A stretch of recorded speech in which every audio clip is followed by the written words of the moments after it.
Hey, what's up? Welcome to DGenEd. That's degenerative education, meaning none of this is financial advice. Just me having fun looking at charts like the charts behind me. And so, yeah, happy Sunday, happy Super Bowl Sunday. I was kind of debating whether or not I should do this stream tonight because I assume everybody's watching the game. But yeah, just thought I'd do it, just trying to get into the routine. And I will be doing a pre market prep tomorrow morning. I'm going to have to pre record it though because I have work tomorrow. And so, with that being said, I'm going to try to keep this stream to just right around an hour. So maybe I can watch the end of the game and or just get ready for the day tomorrow. So yeah, if you guys got any ticker requests, I'm happy to go over them. This is Ticker Requests Live, which I do every Sunday at 9 p.m. Eastern. Stream for an hour or two, sometimes three. And yeah, it's just a nice way to kind of go over some charts, share some ideas, and yeah, have a nice time starting the week, getting ready for the week, I should say. But yeah, I've just got Intel up here. And actually, kind of the reason why, um, I've gone over Intel a few times, but one of the reasons why I'm kind of especially interested in it is if I go over to subscriptions, there is this video that just came out from Free Wyckoffs, which is like Rico. Um, he's just going over this FVRR, I think Fiver analysis for Wyckoff accumulation, and a little bit in the pattern kind of reminds me of, and just being hopium and stuff a little bit as well, but that this might be the kind of start of accumulation for Intel, maybe not. But I'd have to look at this more. I did get one of the books that Rico was talking about in the previous video, but one of the things, and maybe I'm wrong about this, but he talked about volume decreasing in a phase like this, and then it kind of pulled down. Actually, yeah, maybe I'm just gonna make sure my computer is muted, and then I'm just gonna kind of pull up his video, and let's see. I just wanted to get to basically. Yeah, so this. And let's see. Make that big. And I'm just going to make sure. Let's make this a little bit higher quality. Okay. And so the thing that I was kind of curious about is this pattern, this portion of the pattern here, being similar to this portion. And so, because you have the higher highs going up like that. Let's see. And so you got that. And so okay, there's that. And then with that, I have spikes in volume that are diminishing, and then they kind of get flat for the spikes. So what we have here is in this phase, yeah, so there's this big spike in volume here, supply decrease here, and then this UT would maybe correspond with this before kind of a move down consolidation right here, and then breakdown, which would be here, and then move over, up, rejected, move over, up, rejected. And so I'm wondering if Intel is about to be here, go down a little bit and then go higher. So I just find that to be pretty interesting. And let's see. Okay, notes and text. Okay, so this, I want that to be UT.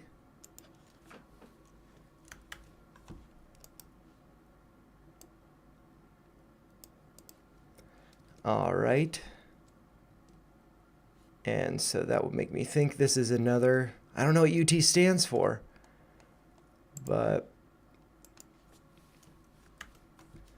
stuff that, I find this to be interesting. UTST is, where would that be?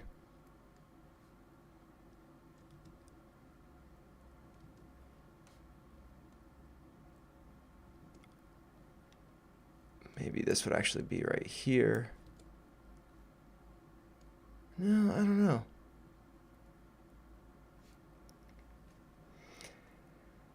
But yeah, I do find this to be interesting. I'm very curious to get better at this kind of analysis. But yeah, I don't know.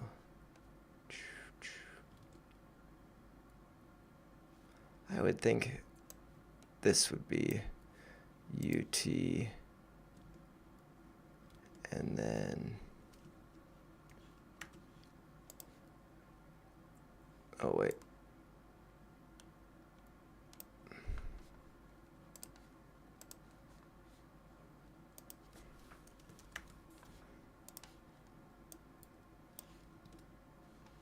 and AR, maybe this would be that over here. I am just labeling things that, I think look similar, but it might be kind of, hopium and stuff. SC, maybe that would be over, I don't know. But anyways, this would make me think that this is probably going to be breaking lower than 1851 to form that.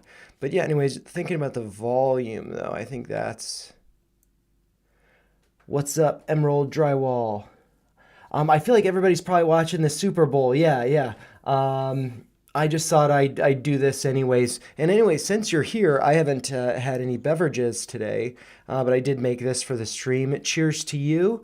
I did not bet on the game tonight, although I was kind of thinking the Eagles might win. I was just at a wedding in New Jersey and flew into Philadelphia, so I feel like I was kind of rooting for them to begin with. Also, Taylor gets too much attention, and I don't really follow football that much. So, anyways, but yeah, I might end this in 50 minutes or so, just so I can catch the end of the game if it's still on, or if not, just kind of relax after it. But anyways, cheers to the weekend, the Super Bowl, start of the new week. Cheers, everybody. And yeah, I've just been curious about this Intel chart because there's been a lot of selling of puts, which makes me think the bottom is in, or at least is forming. And it kind of reminds me of this chart here. This is Wyckoff accumulation. And I feel like Intel is, let's see, this would be kind of the spike here. So I feel like we're right around here. ST as MS. MSAO. I don't know what. So I would think that this is probably going to break lower.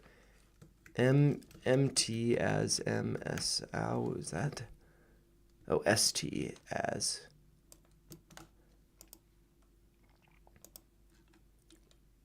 So yeah, I think that this could be breaking lower. And so this has, big move down.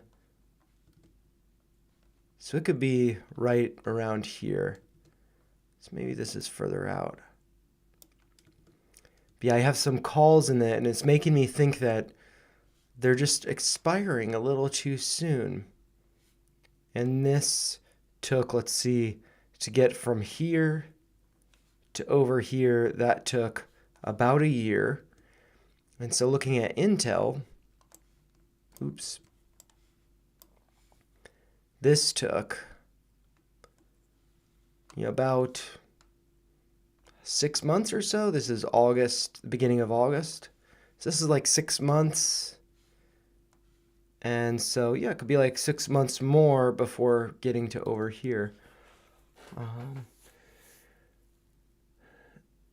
Yeah. So I before I started streaming, I watched on, I forget what the, it's like like let's see what's the service. Um, it was just like free on it. I feel like I want to say like Tumblr or Tubi. Um, yeah, so I got it for free from that, and I was watching, and I saw the interception that the interception touchdown that the Eagles got, and so that was pretty cool. And yeah, and then last I saw at halftime it was 24-0. So started watching the pre-market videos this week. Cool. Yeah, I'm gonna try to do those every day. On days that I work, like tomorrow and Tuesday this week, and then also Friday. I won't be able to do them live, but I'll do them before I go to work. So they should be posted before 7 a.m. Eastern because I have to be at work at that time. But then on, let's see, Wednesday and Thursday this week, I'll be able to do it live. And yeah, I think it's just kind of a nice way to, um, look at the few things that I think are really good to kind of routinely check, like the volatility, the SPY, Bitcoin, and I'm just interested in uranium. I'll probably go over Tesla tomorrow morning because I'm pretty interested in that chart, and actually I'll go over it tomorrow during the pre-market, but I can go over it a little bit here. Yeah, so I just had this gap marked at 369.49 was the closing price from December 5th. And let's see, the high the day before was 358.10. Yeah, so there's, a couple of gaps here. There's also this, white line that I have drawn across there at 360. And so kind of, my plan was since I, bought the dip over here, I have one share at 185. I was thinking, well, maybe I could get a fraction of a share if it comes back down to 360. But then really, like Colin Gladman put out a video last week talking about, if it does come down to 360, then, it could probably come a lot lower. And so that's just making me think, well, maybe I shouldn't get a fraction of a share at 360. Maybe I should wait for it to come a little bit lower. And so I'm really liking this uptrend. And so, that's based on, this was actually, I think previously gotten a share or two over here at like 140. But then I sold over here. I regretted it, bought back over here, just one share. And so it's like, well, I'm up, 100%. And even if it comes back lower, if it comes back to here, I'd still be in the green. And, maybe that'd be a good time to add a whole another share or, just fractions of a share. And so, yeah, 360, maybe a small amount, but then the next levels, let's see, what do we have? Like 280 corresponding with the tops over here. Purple line at 267.73 or maybe right around 269. That also corresponds with, this uptrend based on these two pivot points. The low from April, let's see, what date was that? That was April 22nd. And then the low of August 5th. So that trend line, if we came back to that, right around 280, maybe 300, I think that would be a really nice dip buy. And we also have the 200-day moving average, the blue line here. That looks like, what's it at? It's at 267.80. So pretty much lined up exactly with this purple line here. And yeah, so I think that there could just be a lot of support if it came down to around 300 to like 270. And yeah, so I like that. But I think that maybe I want to wait a little bit. There's just so much Elon hate right now that, with that being said, I think it's a little bit irrational. I think it's a bit irrational. But yeah, I mean, so that's going to lead to, I think, a nice dip buying opportunity. Maybe I want to draw it here, or maybe I'll do that in the morning. Maybe I'll clean this up a little bit for that. But yeah, maybe I just want to see. This is a gap. Yep, there's a gap there. But really, that was a gap to the... There's a little island here. That's pretty cool. See that? That was after I bought the dip here. And yeah, so retested that line. That would have been another great time to buy. And so if it happens again, another good time to add. And there's all this, support over here. So what do I think about NVIDIA? Let's flip over there and check it out. I haven't really looked at it too much, because last year I was looking a lot at SOXS, so I think it's 3x leverage short semiconductors. And then I kind of just realized that, well, maybe semiconductors do well, but there's still a down move. And so I just realized, well, I would just want to look at the volatility index because I think that's a really nice way to hedge that's not hyper focused on one sector or anything like SOXS is. And so, yeah, let's look at this chart. I think I need to clean it up quite a bit. And so I don't know what this red box is, so I'll delete that. I don't think I need this parallel channel. I'll delete that. And so looking at this purple downtrend, that could be of interest. Let's see, what's this yellow line? Don't think I need it. This is a retracement to the upside. Don't really think I need that.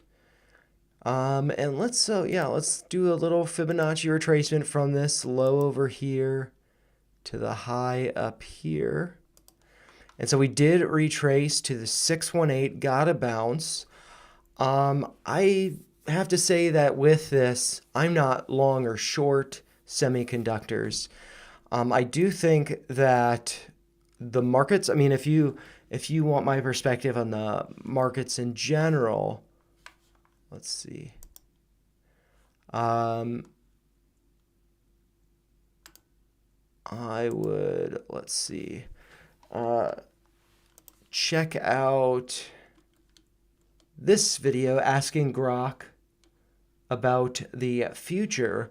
I just talked to, I basically write a little essay for Grok to interpret and just go over stock market, Bitcoin, crypto, and memes. And Grok seems to be pretty well aligned with me. I think that we're likely to continue making new all-time highs.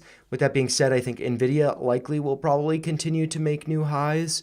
Also, if you listen to, is it Dan Ives? Very bullish on, the things continuing to go higher. He's of Webush. And then also Tom Lee, things continuing to go higher. And so I think that NVIDIA will probably make new all-time highs. But what I would like to see is a retest of like 105, maybe 100.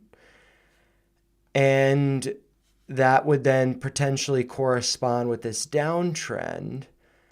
That would then be, this was resistance. It hasn't really been tested as support. It just, we've gotten basically 1, 2, 3, 4 tests of it, and then a breakout. So this is 4 tests of it as resistance, no tests of it as support. And so I could see NVIDIA coming down to 105, 101, testing that as support.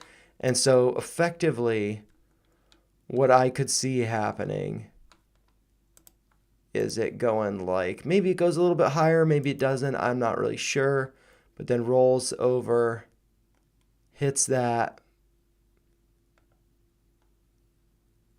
and then goes to new all-time highs. Let's see how that arrow looks. Oh, that looks pretty nice. Sometimes they get really ugly after I draw them. So yeah, that's kind of what I could see happening.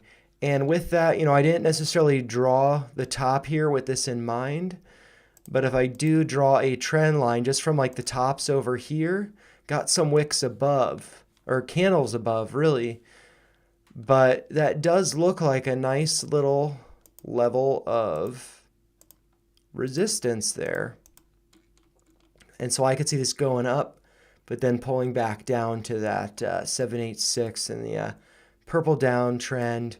And then maybe actually what it would do is not just go straight up like that, but maybe what we'd see is it maybe bump into resistance corresponding with that prior high, then come down, test this as support, and then go up. So, I have to say, I kind of like that one better. This seems like a more feasible, and talking about the previous all-time high, or not, yeah, I guess it was an all-time high, but just going over like that. Although, and also with this too, you would then get people saying, oh, it's a Head and Shoulders, talking about, there's, let's see. And maybe I'm going to try something with a polygon tool. I don't use it ever, but, there being, like there's a left shoulder, head, come down to here, and then go up to here. You'd have a bunch of people screaming, oh, it's going to be a Head and Shoulders pattern. Then it just comes down to here, though. It doesn't come all the way back down. And that would just look really good, I think. Maybe it could be something like this. Yeah, there's a little Head and Shoulders pattern there.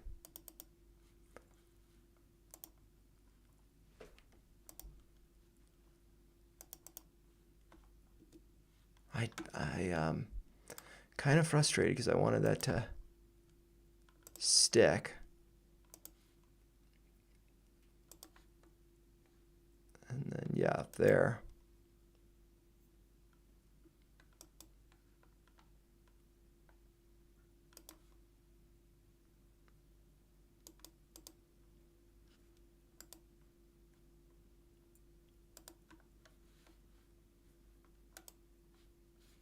Like, why can't press enter to complete drawing? Oh, okay. There we go. Figured it out. And maybe I'll make that yellow and dashed. Yeah, so that's kind of what I see happening with NVIDIA. And actually, I might, because I've got problems. Just like I want this to be perfect for some reason. But just, like I want to learn how to use these tools better,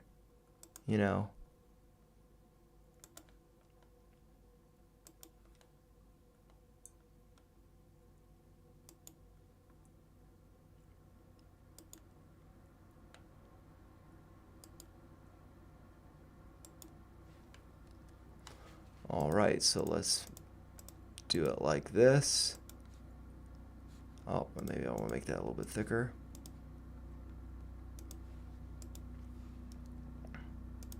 Yeah, so that's kind of what I see happening.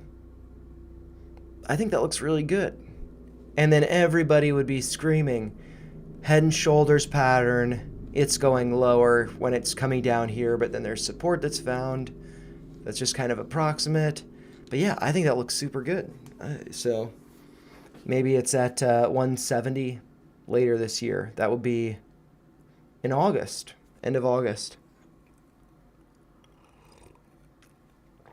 All right, so just catching up on the comments.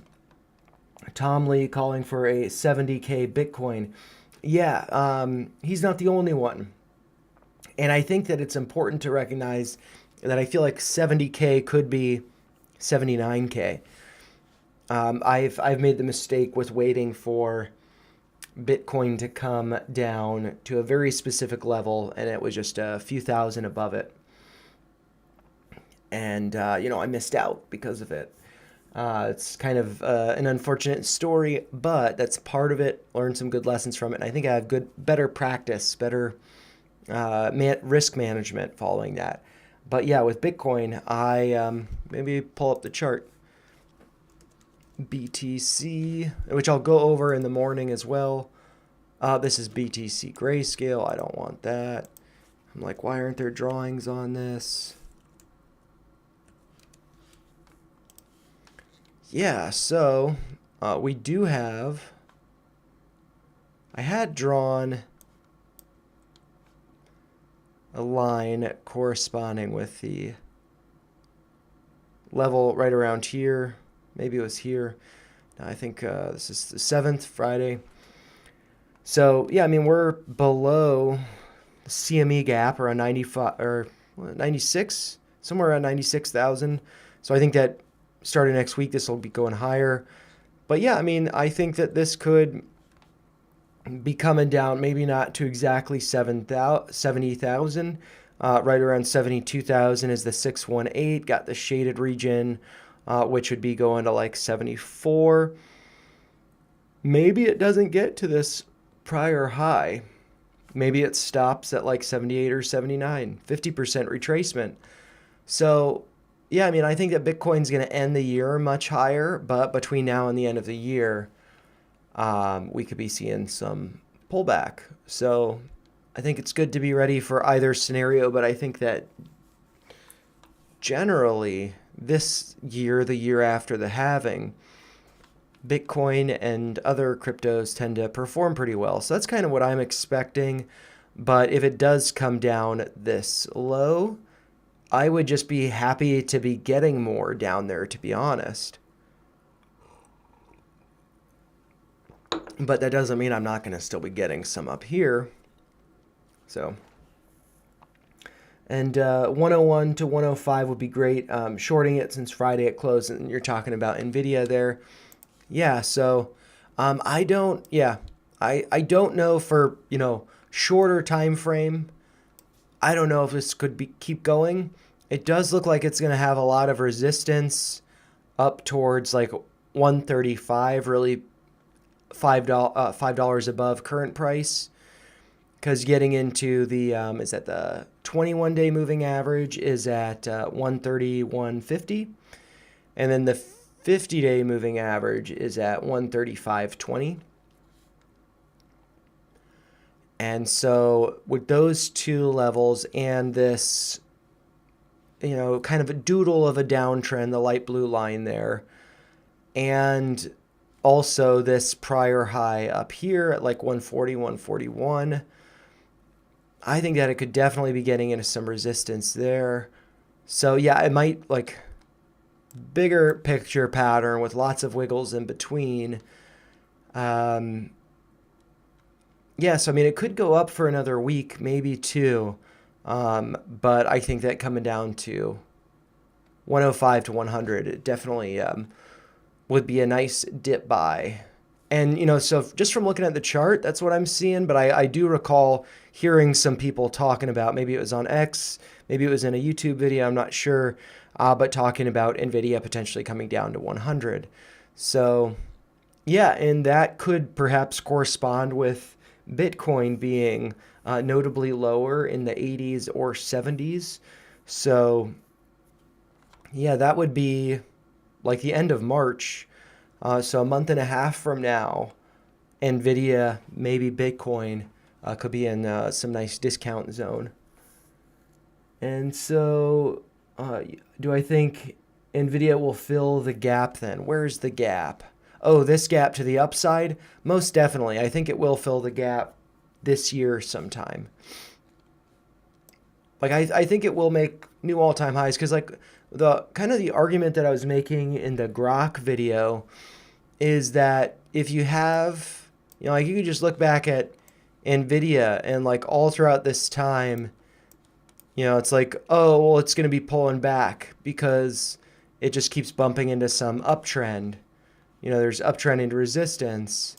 but then it just keeps going higher. And so when there is an uptrending resistance, the stock price can still continue to go higher, but be below that resistance. So I feel like that's kind of like what the stock market's going to be like. But it could break above the uptrend. But there could also be, yeah, I mean, and even like looking at this is a pretty big bull flag, and you can draw another trend line, kind of with the highs over here being kind of approximate, but then make that line. I'll make it like, I don't know, peachy colored, or maybe that's too similar to. I'm not going to leave this up there, but just kind of wanted to point it out that, these highs kind of ended up being the support over here. And so that would also, correspond with this point. So there's just, yeah, I mean, there are a lot of lines right around there. Maybe I want to make this thicker. Just all right there. BTFD at 100 or 105, whatever it is. Very cool. And yeah, so just continuing to catch up on the comments. Emerald Drywall saying, yes, you're right. Although we need the Fed to stop quantitative tightening, QT, otherwise crypto won't go anywhere. One of the things that I feel like I appreciated in the fall of last year was I felt like there was just, people were talking about this being really weak. All this time it was consolidating here, and then it started to go up. And then I just kind of, well, maybe Bitcoin isn't following the stock market, and maybe Bitcoin's just doing its own thing, and we should just follow the 4-year cycle. And so that would make me think that this is going to go up, so that whether that means that there would be quantitative easing that would be aligned with it, or maybe it would be something along the lines of strategic reserves.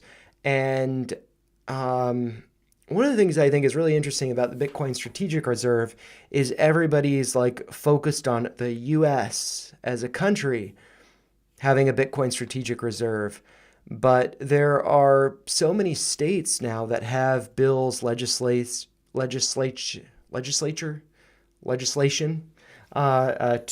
have Bitcoin reserves for their state. So if we start to see states have Bitcoin reserves, I think that those are little nuggets of good news that aren't really priced in. Like I feel like the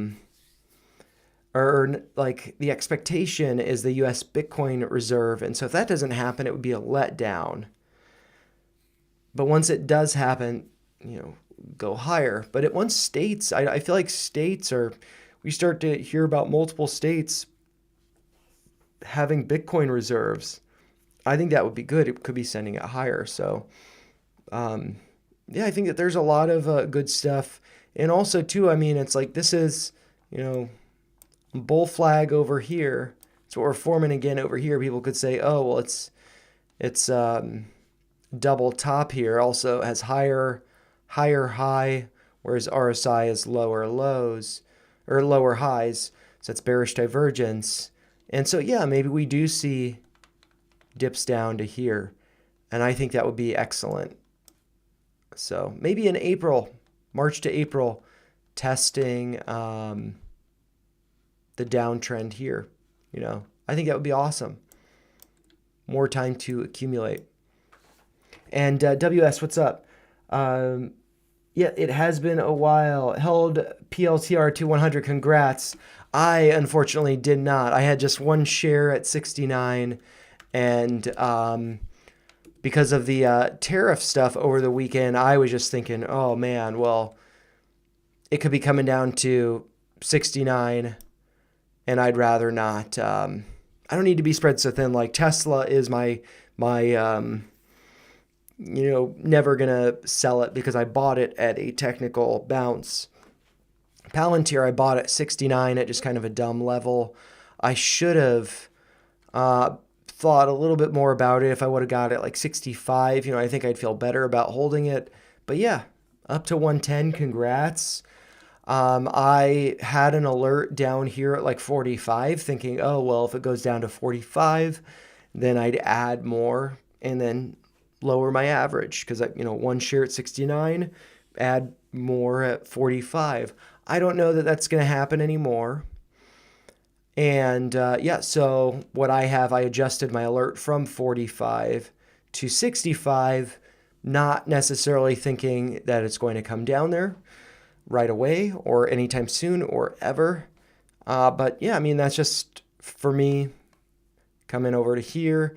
And then also too, and I think maybe the thing that spooked me about it is,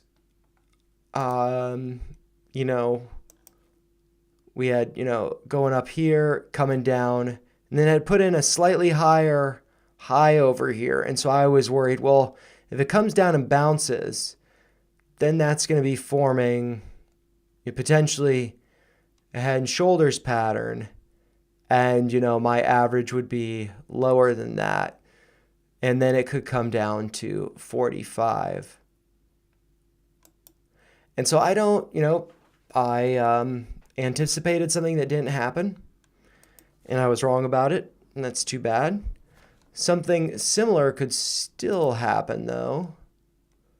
Like this, well, maybe I'll do a polygon. I'm kind of new to drawing these. But yeah, from that 50% retracement, draw this up to here.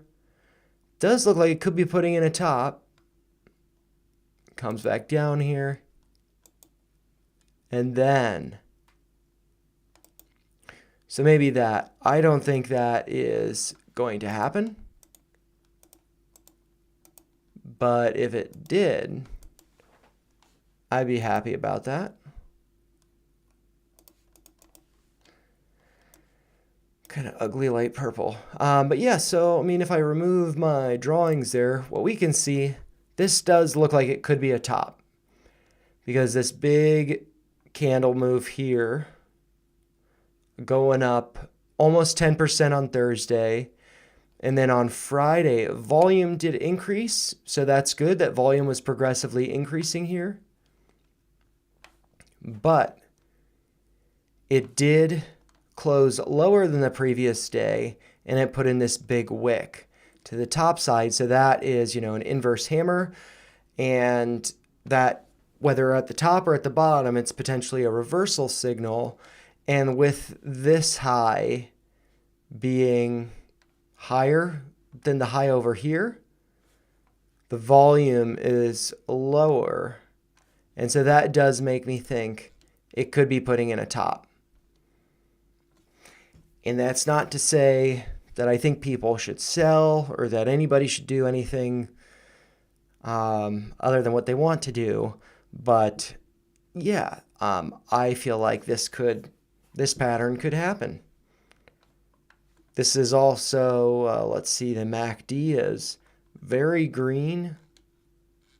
It's like excessively green. That's pretty crazy. It's never been like that before. So that's pretty excessive. We also have the RSI 79.85. Thursday's high was 80.56.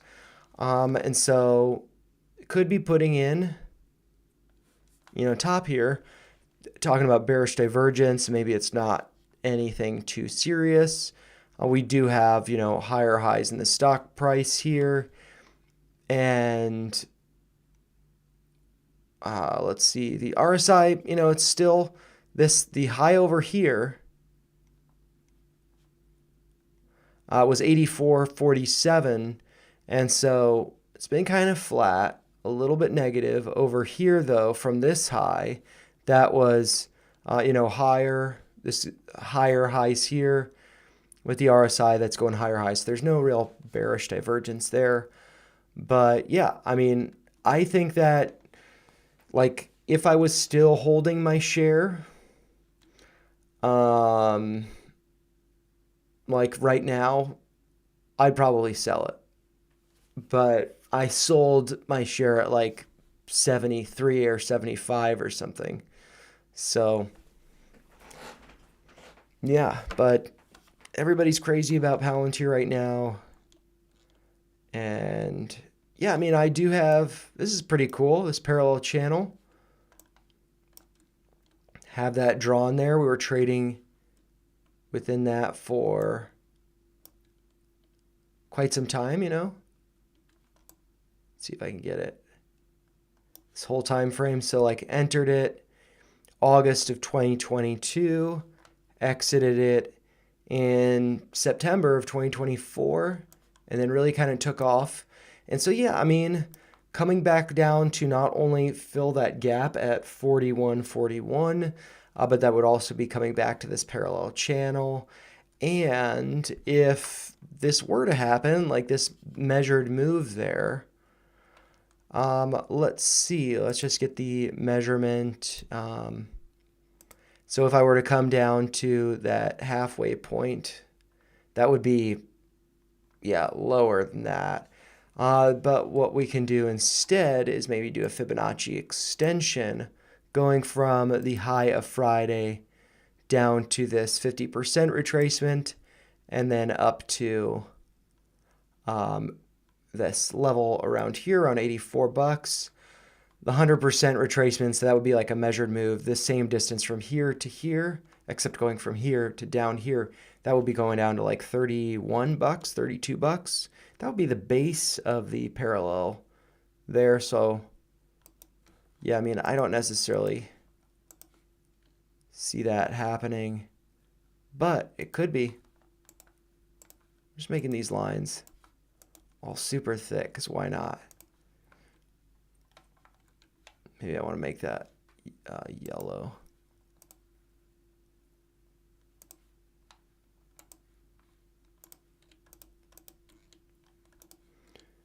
Yeah, so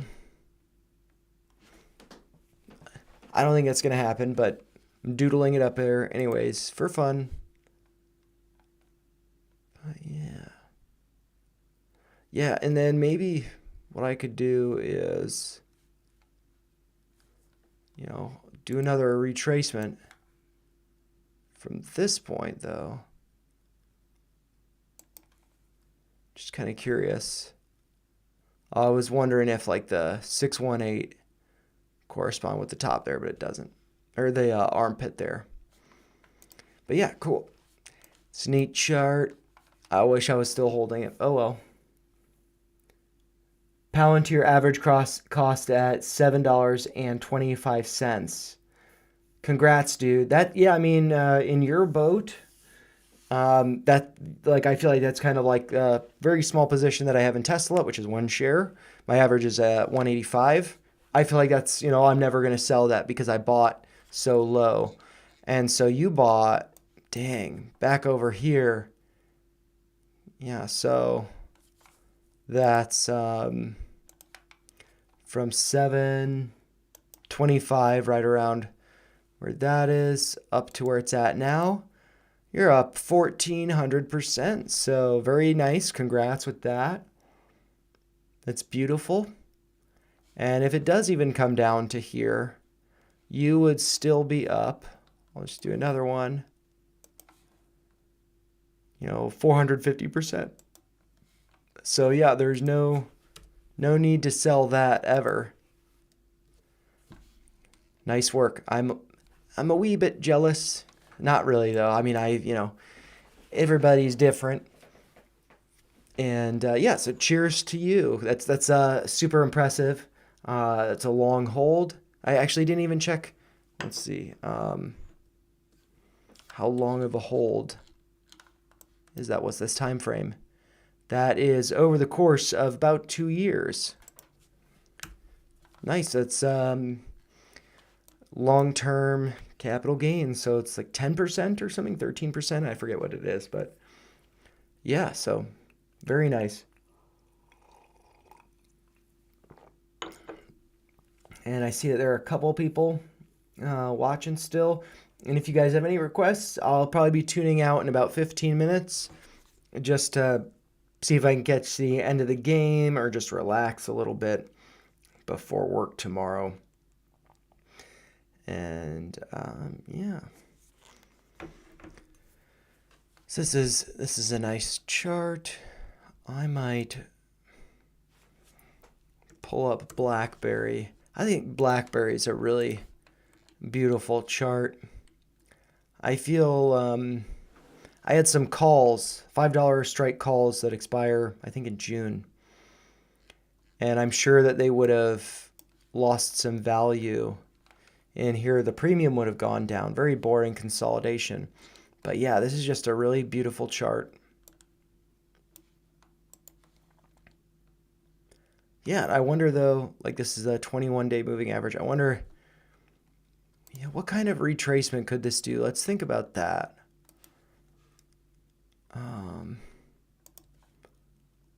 What are... Oh, maybe actually that's 450. Oh. Yeah, I don't need to...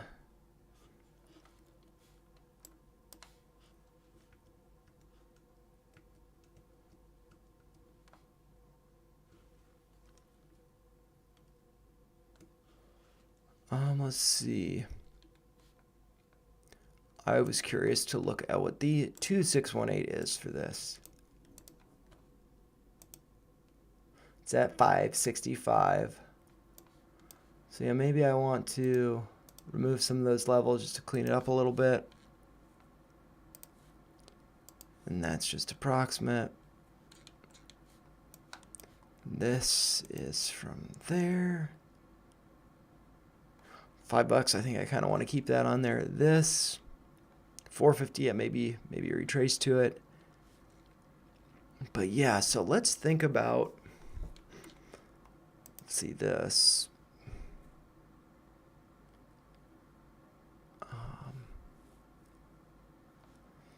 Let's see. I want to draw a Fibonacci retracement going from the bottom here up to, let's say, 560. And then I guess I'm kind of curious what the 50% retracement would be. Right around there. So yeah, I mean, 385, man, that's crazy because that's what I wanted to buy at when it was over here, but it didn't like dip down. Lots of clutter there. But yeah, very cool.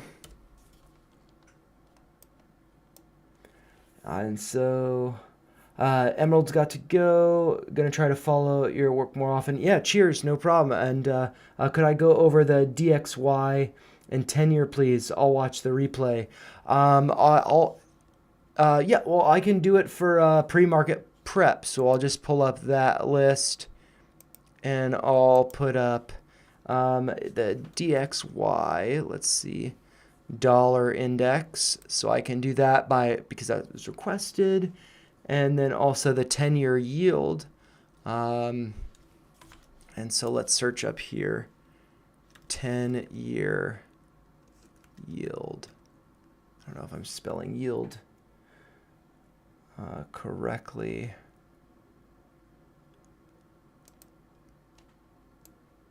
Oops. 10-year. 10-year. Yeah, I don't know which one of these would you like me to go over at the 10-year. I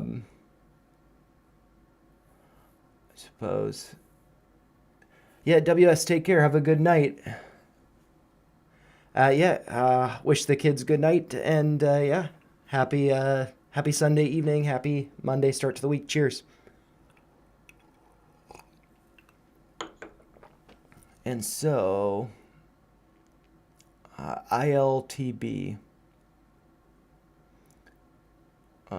Treasury. Maybe I'll just do this one. US bond ETF. Sure, it's core 10-year. So I'll add that to the list for tomorrow, and then I will. Pre-market prep will have that.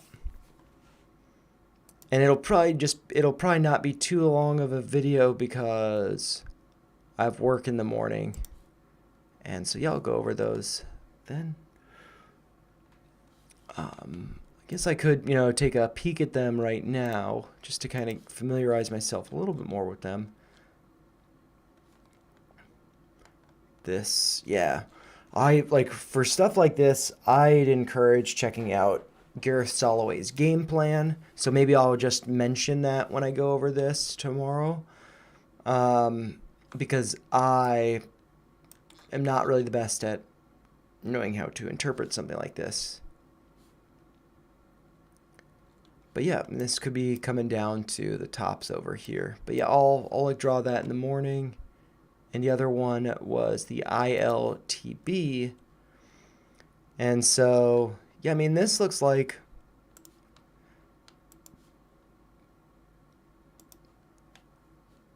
maybe what I want to do. Trend channel.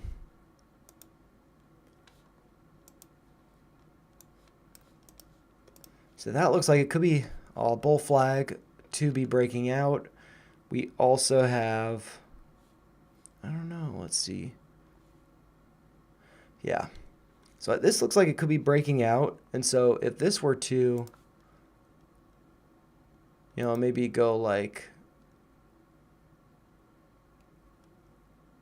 that.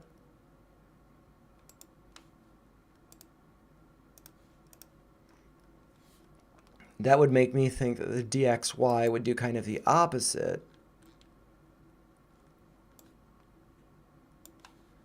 And so maybe be from like over here. Those, testing those highs. Make that line a little bit thicker.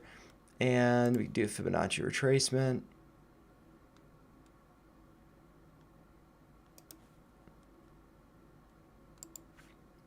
Yeah, this seems reasonable to me that this could then be coming down like that. I don't know if it'd be going to new highs, but something like that. I don't know. And hey, Chess Dad, what's up? I'm probably going to end the stream in maybe like 5 minutes or so, just to wind down, and if the game's still on, maybe catch the last bit of it. But yeah, if you got any requests, let me know. I'll be happy to go over them. And then I'll do, I don't want to be up too late tonight because I got work tomorrow, and I'm going to try to do pre-market, or not try, I will do pre-market prep before it. But you can't do that live, just got to record it, and that means I just got to wake up earlier.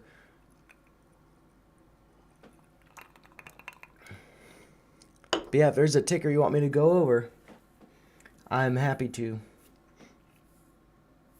Tesla, cool. I was actually going to go over Tesla tomorrow during pre-market prep. I did go over it a little bit here tonight. I'm just kind of thinking about, okay, so I'm just going to explain it from my perspective, as I've always, oh man, going back to 2009, I think, when I first got into the stock market. It was very small, very little, not too active in it. I had a Scottrade account. I think it was $7 commission. I was aware of Tesla. I was living in Boulder. There was a Tesla showroom on Pearl Street, and I had seen, I think, Who Killed the Electric Car, and was thinking, there's no way it's going to happen. I did not invest in Tesla then. I've always kind of been shy because of the hundreds of dollars of share price. But then I, let's see, had initially, I guess in 2024, bought a couple shares in April here when it came down to around 140. I think maybe 145 was my level. Yeah, probably corresponding with this blue line here. It was a gap that was filled, but there was a gap that was previously formed. But then I sold here, made some profit, and I just did not hold.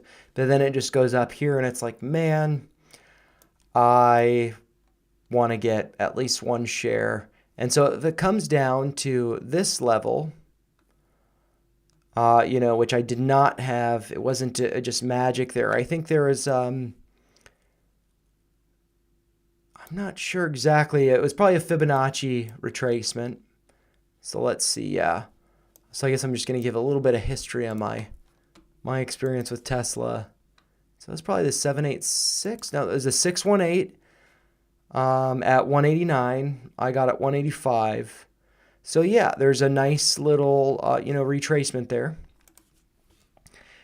And so I bought that dip, and that was on August 5th. The market's gap down. That was a great day to be a buyer. So I'm very proud of that. And then following that, those two pivot points there was this kind of, island over here that was formed. A gap down, consolidation for a couple weeks, and then a gap up. Island left behind. And that island intersected with that uptrend, 212, the low, or 215, whatever. That would have been another great time to buy. And so I'm contemplating whether or not 360 is a good time to buy with Tesla. And so I just have one share. I don't want to get my average super high. So I'd probably just get 1/10 of a share at most. I'm a little fish. I feel comfortable with putting $36 more into Tesla, still having a low average. But one thing that got me concerned about this is, maybe I'll pull it up from subscriptions, and there's, let's see, a Colin Gladman video. This one. Nope. Yep. Tesla and GameStop. So that video, he kind of talked about Tesla coming down to, I believe, around 370, 365, but not 360. If it came down to 360, that would be a little bit of a concern, because that is now breaking below this range that it's traded in, with the previous low in this range being the low from January 2nd, which was 373.04. And so we closed the week below that level. Could be a fake out. We do have these levels over here corresponding with the tops right around 360. And so that could be a nice level of support. We get some bouncing. But, Colin was suggesting that because it's breaking below these lows, it's probably going to go lower. And so I'm kind of thinking, I'm kind of in the position, well, to buy a fraction of a share, I have to wait for the market to be open, and I want it to be below or at 360. And so maybe I could get, 5% of a share, not 10% of a share. 0.05 shares here, because I think that maybe it'll bounce here, but also I could see it coming back down to that light blue uptrend that it's previously tested. And that would also correspond with a number of other levels. I've got kind of this a little bit arbitrary, but this, maybe I want to make it thicker so we can see it better. This white line around 280 or 279.05, corresponding with the tops over here. Maybe I want to make that a little bit thinner. And then also I have this purple line here at like just 269, just to have fun with it, being, these kind of pivot highs over here, and that being like the neckline of this inverse head and shoulders pattern. And let's just take a measurement to kind of get an idea, going from this low here to that neckline. Definitely got that full measured move and beyond. So that looked good. But yeah, inverse head and shoulders pattern, that's the neckline.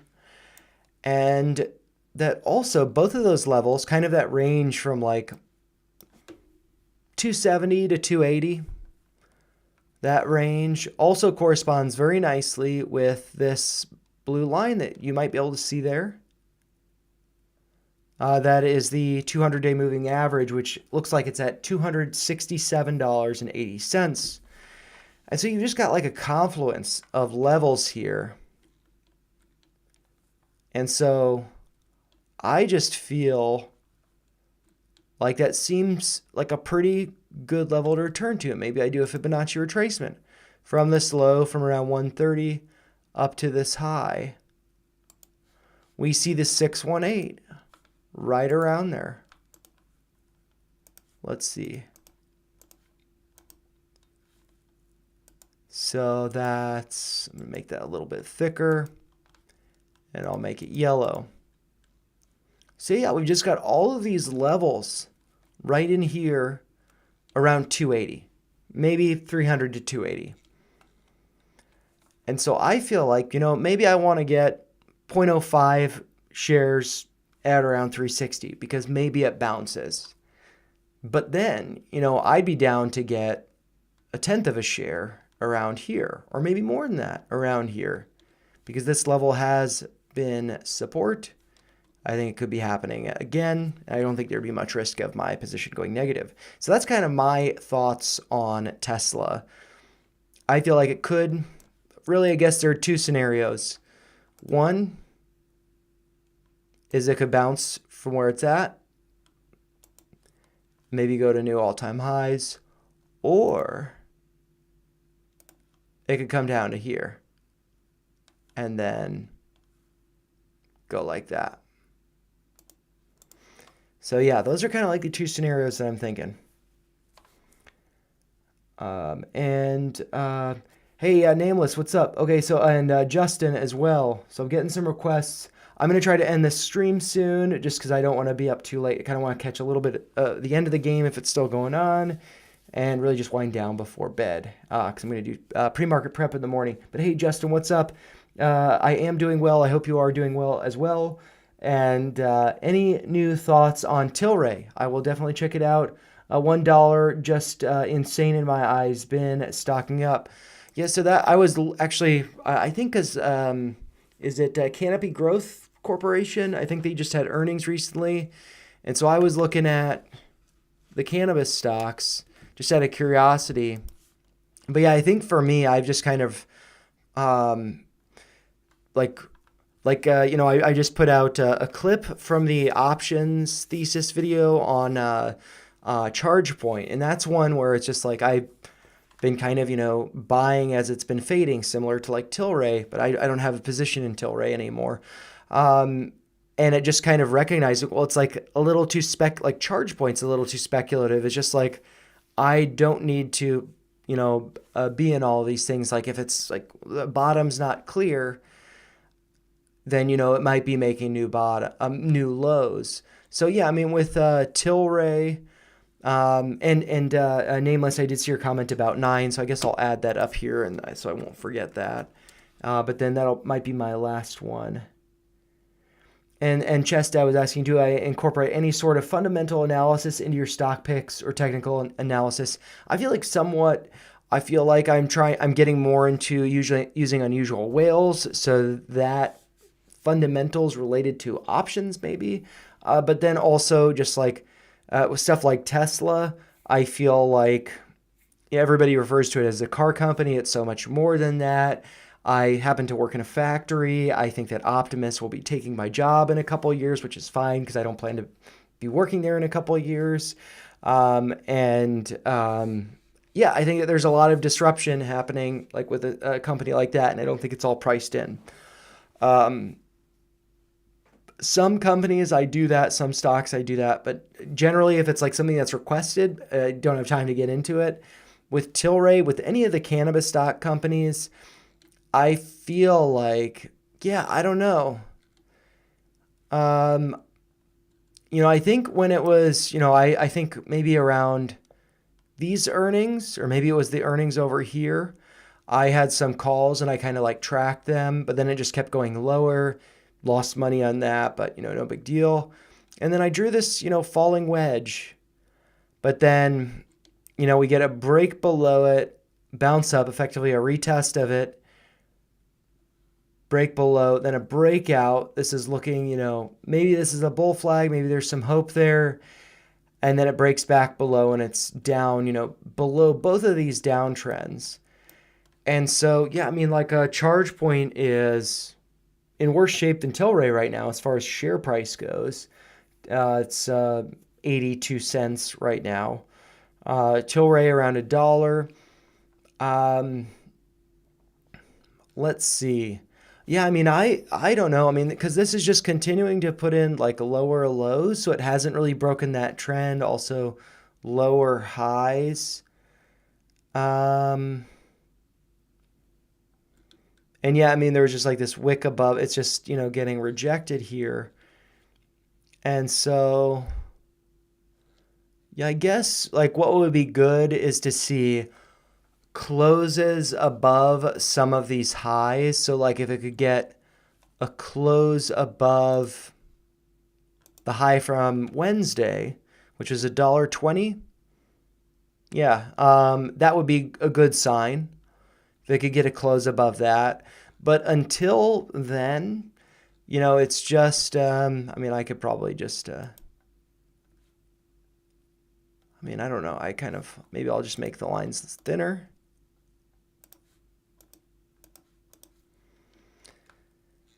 But yeah, so this is,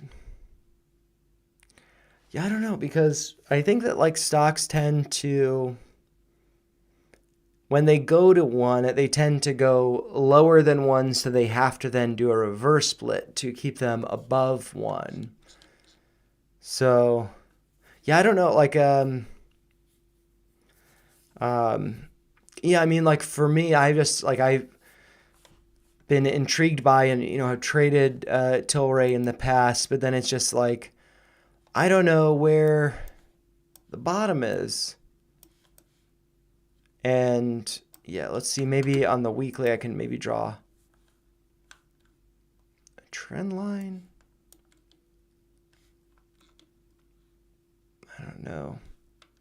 This is probably not going to be anything, but yeah, it's going to be above current price. Yeah, I don't know that I'd be able to do much with that. But yeah, I mean, I just look for closes above 120 at this point. Otherwise, it's probably going to be putting in lower lows. And I would think that it would be below one long enough to require a reverse split. And let's see, I don't think that Tilray's really had reverse splits in the past. They'd be marked by an M, I believe. And, or, yeah.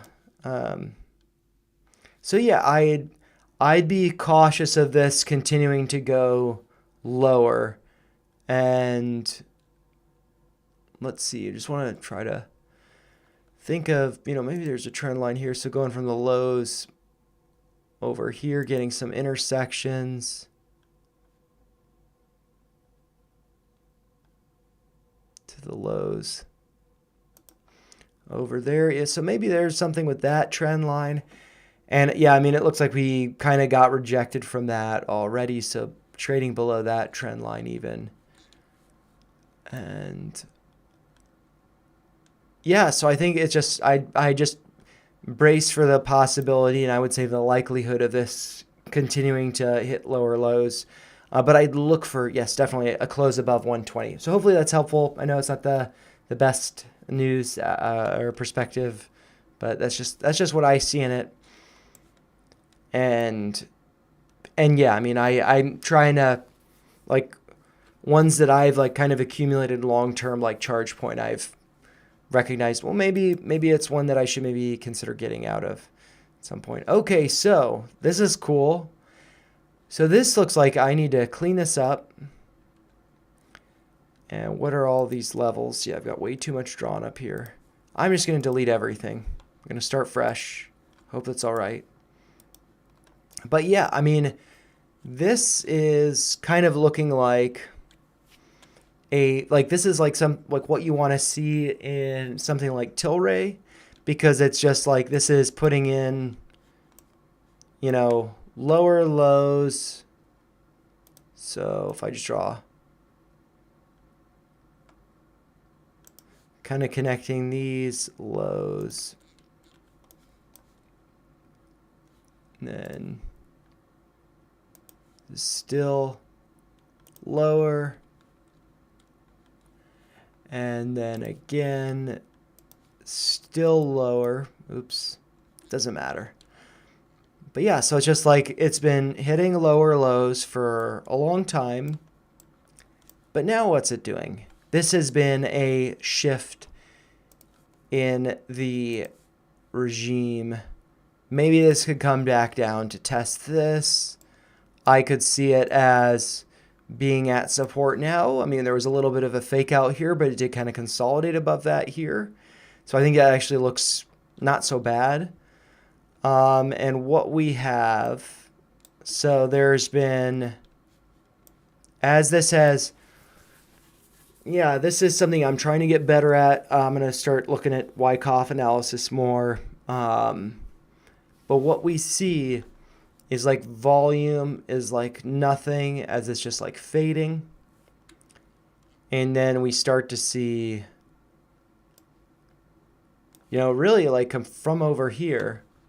I don't know if I can draw a line on the volume chart. Yeah, I can. Cool. But this is, maybe I want to draw a polygon. You know, this is even going back to here. Oh, I guess I can't draw a polygon on that. But I can do a trend line. But yeah, so this is like, you know, higher highs in the volume.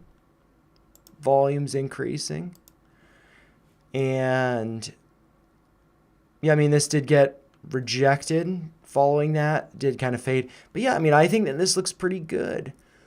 And, you know, signal. Yeah, I mean, this is kind of surprising. It's like, let's see, lower highs here, also lower highs in the RSI. So there's no divergence there, which would be bearish if there was. What we see with the lows, higher lows. We also see higher lows in the RSI, no divergence there. That would be bullish divergence, but there's no divergence. And so let's draw some Fibonacci's just from the low here to the high. And I'm curious to see where the 786 is. Right where we're at now. So I think that looks really good. And so I'm going to close that, make that a little bit thicker. Make it light blue. I think that looks really good. And then I'm wondering if from here to here, if that is the 50%. Or no, I mean the 618. Sorry. 618. 65. Yeah, so I'm not gonna put that one up there. But yeah, I think that looks good. If it does break lower, no, but I mean like with that being said, I mean it could break lower. Doesn't always have to respect the Fibonacci levels, but if it's like, you know, because there's this fake out here, if we maybe adjust this line to be respecting that, it could come lower. And so what I probably want to do, maybe I'll just do, it's going to be ugly because it's going to like extend forever. But if I connect kind of the lows there and then go up to the top, that's kind of what I'm seeing as, yeah, like a range there. Not to the low, but to, well, I guess the low from the day of October 29th, so not the 28th, which is this low here of 75.1 cents. Which is the 52-week low. But yeah, I mean, this I think is looking really good. Yeah, and this is oil service, right? I believe I've looked this up before. So Nine Energy Service Inc. is an oil field services company that offers completion solutions within North America and abroad. And so one of the things that I think is interesting, if I look over maybe at I think I had one on commodities. Also request uranium. Commodities. I think there's U.S. oil in here. USO, United States oil. Yeah, I mean, this is going to be coming down because, if we're doing drill, baby, drill, that's going to bring down the price of oil. But that would increase the value. Oh, man. I was just adding all the requests to PMP, apparently. So I want to add this to the request list. I am derailing myself a little bit. I just want to make sure that this has what I want to go over in the pre-market prep. And I'll come back to the request list and look at 9. Yeah, so I mean, if this is an oil field service company, their value would be going up. So yeah, and something that's interesting with this, that what could be done is, are there options with it? There are options. And so one could sell, cash secured puts to pick up some shares. So, you could sell a cash secured put for 9 Energy for collect a premium of 5 cents. And so you would then effectively be getting 100 shares at $1 or at 95 cents if it closed below $1 on Friday. And so I think that this is actually a pretty nice trade right here, with price being above $1. I'm actually intrigued by this, to be honest. These are just monthly contracts, and so this is 2 weeks from now. So maybe this is one that I just want to keep in mind. And so if this came down to, let's see, where is 1? If this came down to $1,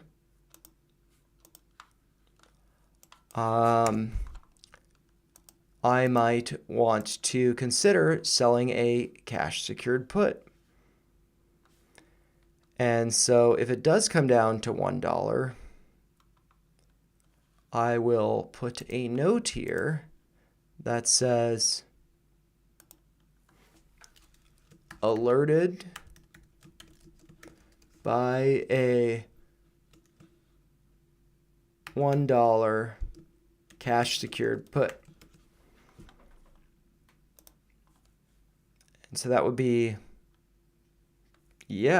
shortly before options expiration. And we can look at from, let's see, I guess I don't want to, actually, what I can do is learn. So I'm just going to pop this up and then go over to the Greeks.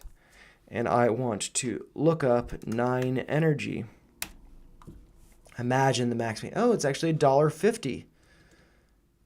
And so, I don't know that this would actually, this alert would actually go off.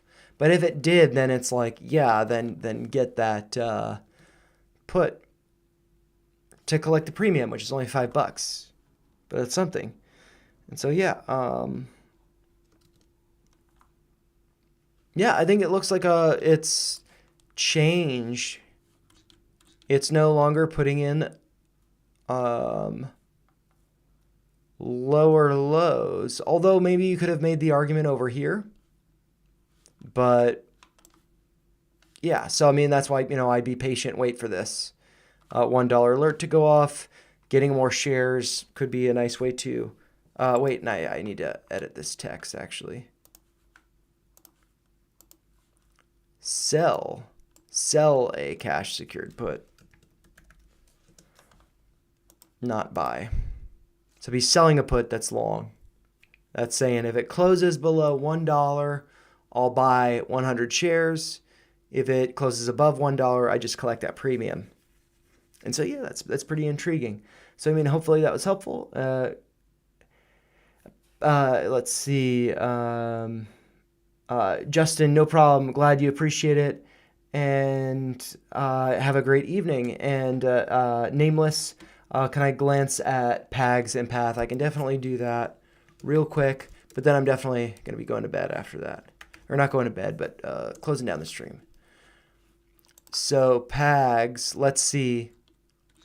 I have a lot drawn on this as well, which is kind of overwhelming. I mean, I'm not typical. I don't typically have the moving averages on here, but is this a, what's a golden cross? So because you got the 21 day above the 50 day, so I don't think that's a golden cross, but it's like a more bullish cross because the momentum's been up. But then I could see this coming down to, something like that, around 7. Before going higher. That's an ugly arrow. And yeah, I mean, this does look like a top's been put in.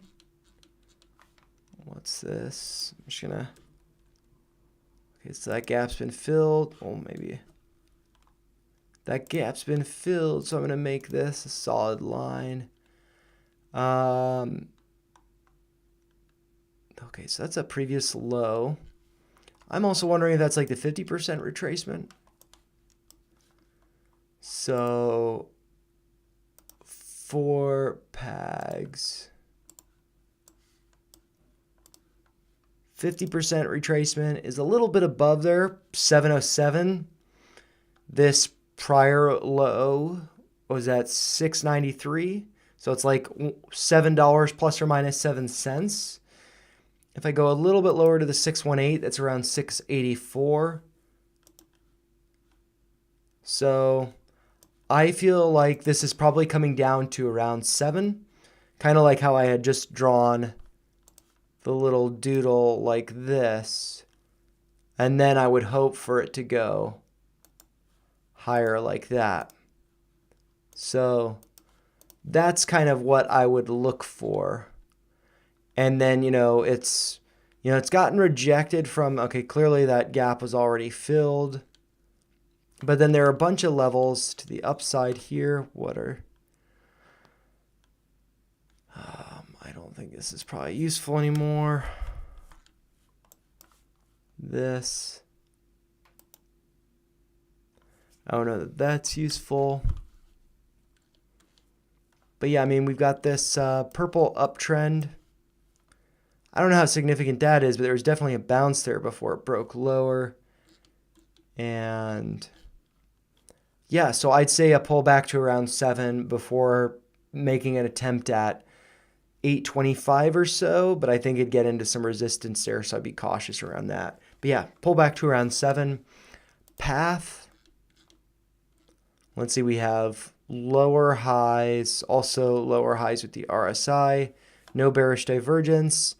I think that this could be coming back to, I don't know, it's above all these moving averages, so I think that's looking good. So like 1385 is the 50-day moving average. 1384 is the 21-day moving average. The 200-day moving average is 1367. I think there's going to be a lot of support there. Do a retracement. Maybe that's the 50%. Weird. Yeah, so, and this is also coming down to maybe 1360 would be the 618. So I would like to see those levels hold. Keep an eye on the moving averages. Those could definitely be acting as support. But then also there's this uptrend that was standing out to me that was, repeatedly acting as support here. And so it's quite possible that price could come back down to that again, but maybe the moving averages kind of hold it up and it doesn't test that again. And so, yeah, I mean, I think that this looks like maybe it could come down 40 cents or so, but then I think it could do something like that. So that's what I would look for.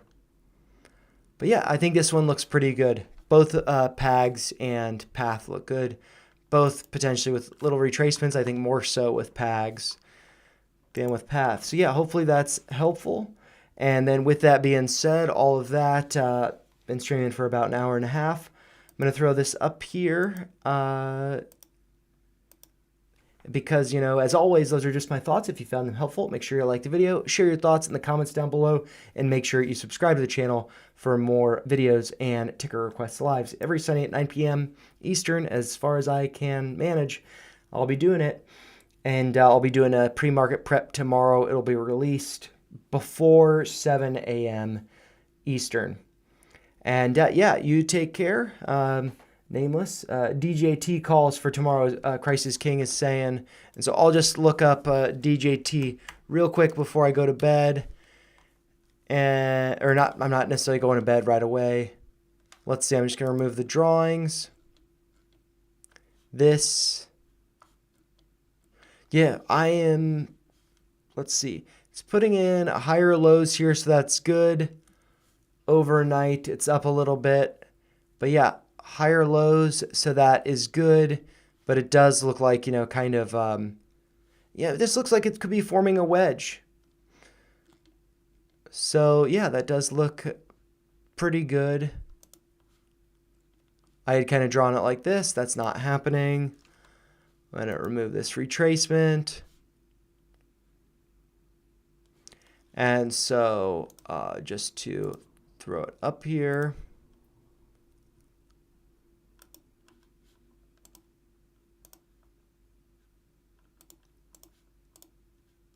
I'm just going to remove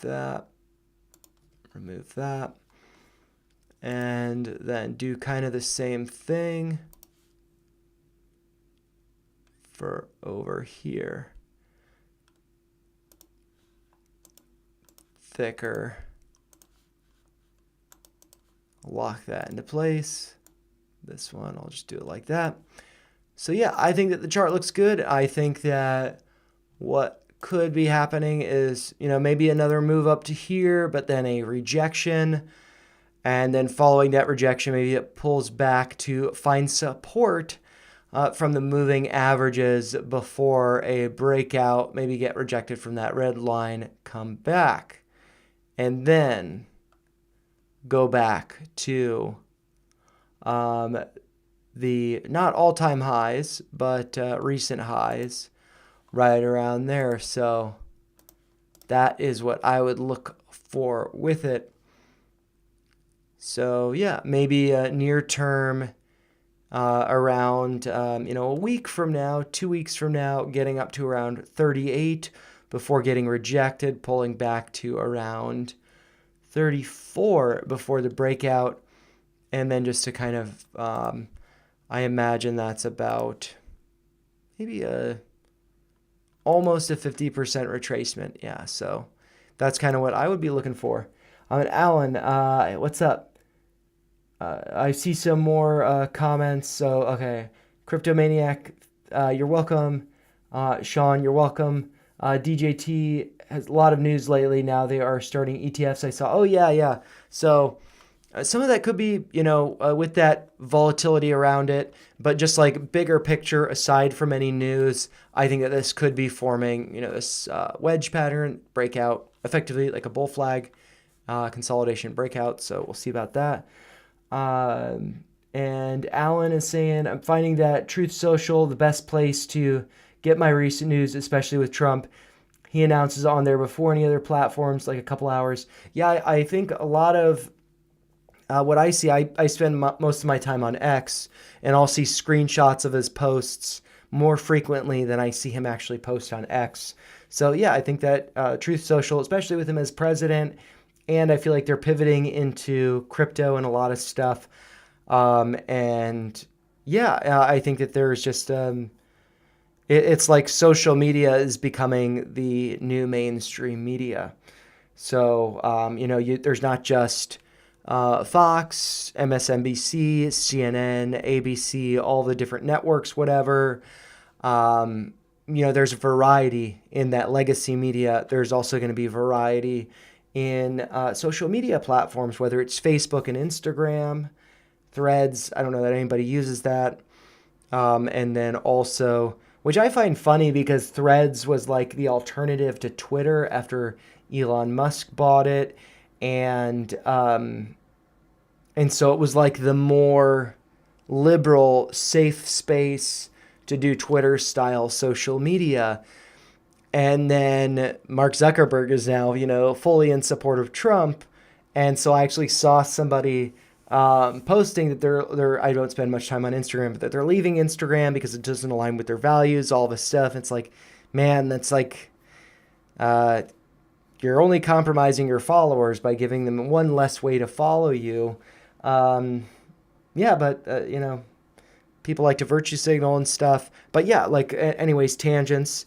Um, Threads is now more on the like aligned with Trump social media platforms, similar to X, but not as extreme. Truth Social, of course, much more so. And then there's like Blue Sky, which is just I feel bad for people that have wanted to go over to Blue Sky. Just it doesn't matter political alignment. I think X is fun. I like it a lot.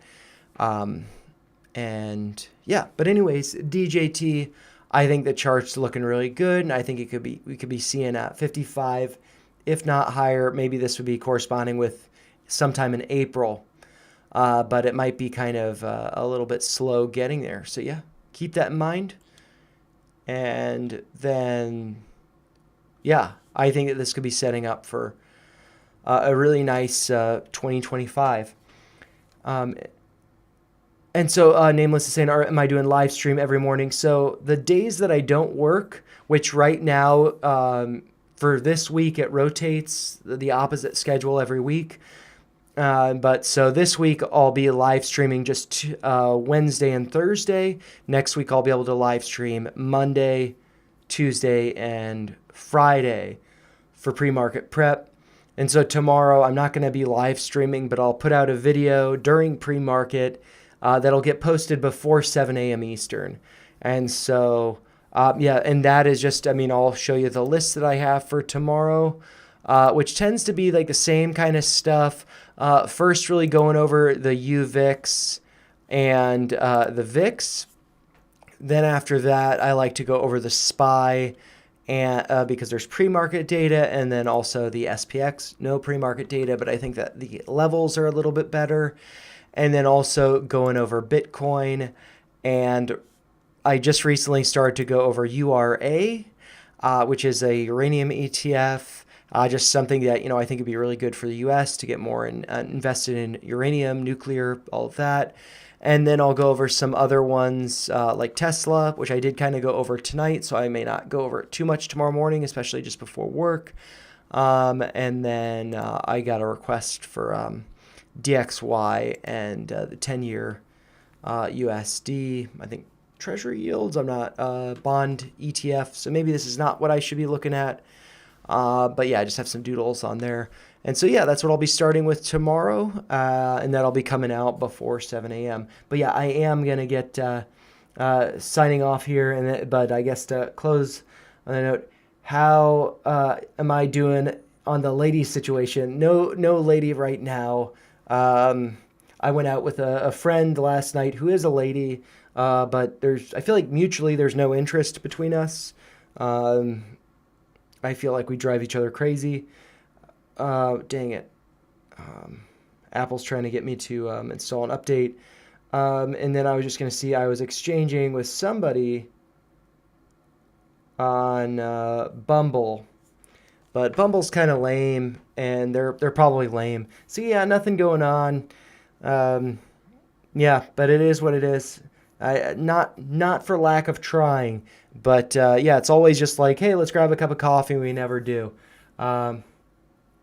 Nameless, I agree. That's what I want. I want to find a girl like that. I will not repeat what you have written, but yeah, I need to find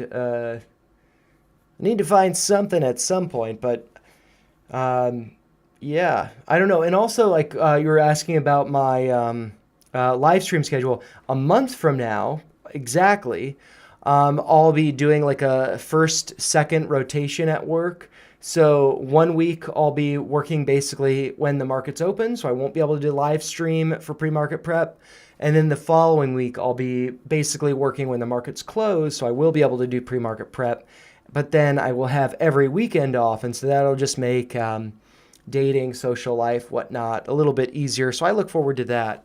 But yeah, I'm just chilling. My priorities right now, not necessarily dating, but focusing on getting better with the charts, working on stuff at home, mental health, I guess. Not like that's an agenda item or anything, but just trying to be solid. Also, I was sick the past a week ago or so. But anyways, this is enough rambling about my personal life. Hope you guys enjoyed it. But yeah, I'll have pre-market prep out before 7 a.m. in the morning. Take care. Have a great rest of your night and a great start to the week. I imagine it will be a volatile and a fun one.